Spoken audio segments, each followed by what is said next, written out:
Cette visite d'État du président de la République est l'occasion de manifester l'amitié profonde qui unit la France et l'Arménie. Aucun pays ne tient dans le cœur des Arméniens la place que tient la France.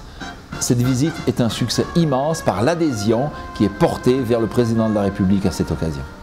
Les enjeux sont nombreux et ils sont forts. Le premier enjeu est l'enjeu politique.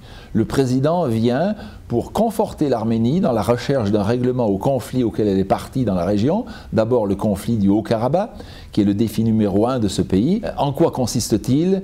Le Haut-Karabakh est une province peuplée d'Arméniens qui se trouve en Azerbaïdjan. Et lorsque les Arméniens du Haut-Karabakh ont réclamé le rattachement à l'Arménie, l'Azerbaïdjan a répondu par une attaque militaire. 3 ans de guerre ont été conclus par un cessez-le-feu dont nous ne sommes toujours pas sortis. Nous sommes à la recherche d'un règlement. On le recherche dans le cadre de ce qu'on appelle le groupe de Minsk, sous l'égide de l'OSCE, dont les 3 présidents sont précisément la France, les États-Unis et la Russie. Nous sommes assez près d'un accord sur les principes qui doivent présider à ce règlement. L'appel de Deauville, qui a été lancé à l'occasion du récent sommet du G8, exhortait les 2 parties, l'Azerbaïdjan et l'Arménie, à conclure et à trouver cet accord. Ce n'a pas été le cas. Il convient aujourd'hui de reprendre la discussion afin de parvenir très vite à un accord. On discute actuellement sur des points de détail. Le président appelle les 2 parties à faire preuve d'un esprit constructif, à regarder vers l'avant. Le président redit à cette occasion que la France a d'une certaine manière montré le chemin, puisque ce que nous avons fait avec l'Allemagne après 1945, tout pays peut le faire.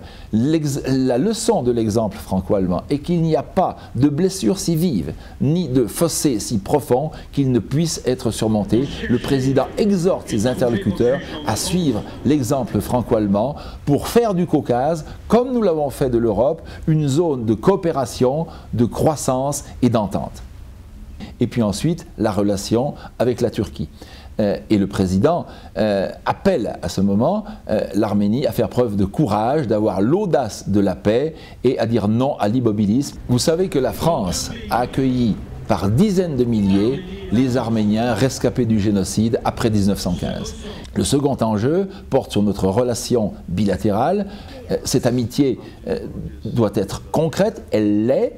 Nous sommes ici le premier investisseur occidental en Arménie. Nous souhaitons être encore plus fortement présents sur les grands contrats. Nous souhaitons que d'autres entreprises françaises, petites et grandes, viennent s'implanter en Arménie. Toutes celles qui sont venues ont eu du succès, ont fait des affaires à leur plus grande satisfaction. Nous avons même ici une PME qui exporte 100% de sa production. Le plus beau fleuron de notre coopération est l'Université française en Arménie, où étudient près de 1000 étudiants les disciplines du droit, de la gestion, du marketing. Et c'est dans ce vivier que les grandes entreprises françaises et arméniennes puisent pour se procurer les cadres dont elles ont besoin. Nous voulons étendre le champ d'activité de cette université française.